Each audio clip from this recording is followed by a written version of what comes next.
பௌர்ணமி நிலவில் பனி விழும் இரவில் கடற்கரை மணலில் இருப்போமா மௌனத்தின் மொழியில் மயக்கத்தின் நிலையில் கதை கதையாக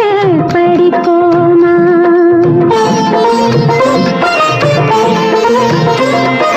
பௌர்ணமி நிலவில் பனி விழும் இரவில் பௌர்ணமி நிலவில் பனி விழும்